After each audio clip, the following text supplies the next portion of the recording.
Good morning, and welcome to another round of A.B.C.D. Morning. and E, perhaps. We were talking about last week about this alchemist, right?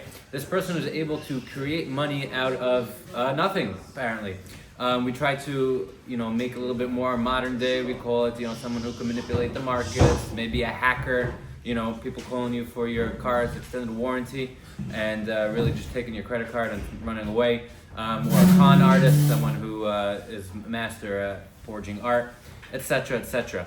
And we mentioned that last week that this person you would think would live a life filled with relaxation and calmness, but people who have Bitachon, us, could live a life that is a little bit more or a lot more enjoyable and stress-free.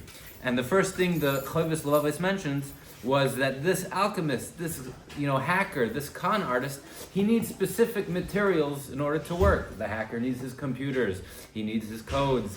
A con artist needs his ink and his special, old papyrus from hundreds of years ago, so it makes it look like the real thing, etc., etc. And sometimes they're just not available, or you can't find them. Whereas someone who's a Baal Bitachon knows that Hashem could give me a parnasa down this path or this way, or plan A, B, C, or D. And he quotes a pasuk, a beautiful pasuk over here. He says, Kfirim rashu v'ra'evu v'darshe Hashem lo yachsu chol toiv. Right? Young lions, they say kfirim, are rashu v'ra'evu, they're poor and hungry. V'darshe Hashem lo yachsu chol toiv. But someone who seeks out Hashem, someone who has a relationship, someone who has bitachon, is not lacking anything. Mefarshim explains that kfirim, they're like young lions. I think it's actually a perfect word to use, because I think that's words that people use to describe like young businessmen, young lawyers. They're like lions, right?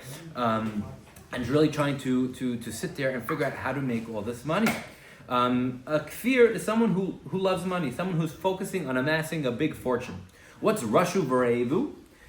The Sforno writes, Afilu ba'oso hazman. Even in the exact moment, he's already looking for the next thing. When it comes to taiva, when it comes to things that you enjoy, imagine yourself, right? When it comes to money, you have $100, you want 200. You'd have 1,000, you want 2,000. You have 1,000,000, you want 2,000,000. And a person would sometimes think like, give me 1,000,000, I'll be happy. We all think that we're going to be able to say that. I'll be fine with $1,000,000. I don't need 765 million over the next 16 years. I just need 1 million and I'll be happy, right? But I'll tell you, imagine yourself at a shmorg, right? Or at a nice dinner. A shmorg, really, right? You go to the first table in the shmorg at the wedding, and what do you see? A beautiful sushi wall. So you start putting your sushi on your plate. And before you could put the first bite in your mouth, you see the next table has the carving station. While you're eating the sushi, you are waiting online and stuffing your face so that your plate could be empty, so you could fill up with the sliced pastrami. And right when you get your pastrami, you look at the next table and you're like, oh wow, bao buns filled with stuffed brisket. The moment that you're actually enjoying your food, you're already looking for the next thing. And that happens to us all the time. And it's going to be the same exact, it comes to the same thing when it comes to money and business. We fill our plate only to look at the next table. But a darshe Hashem, someone who has a relationship with HaKadosh Baruch Hu, someone who has bitachon, someone who seeks him out, enjoys what's on the first table. Why? Because he's sameach bechalko. Okay, he's sameach bechalko. What does that mean? He feels happy. He's fulfilled. But why? Why is someone who has a relationship with HaKadosh Baruch Hu, someone who, has a good level of Yiddishkeit, someone who's enjoying being a Jew, why is he sameach bechalko? Why is that something go hand in hand? Well, in Hebrew, a lot of words share roots, share shorashim, where the same 3 letters or 4 letters mean different things, but there's always a connection. One specific connection is aleph shin resh. It could be used as the word like meushar, means happy, or ishur, like when you get a passport, you get an ishur, you get a validation to enter the country, right? Happiness and validation.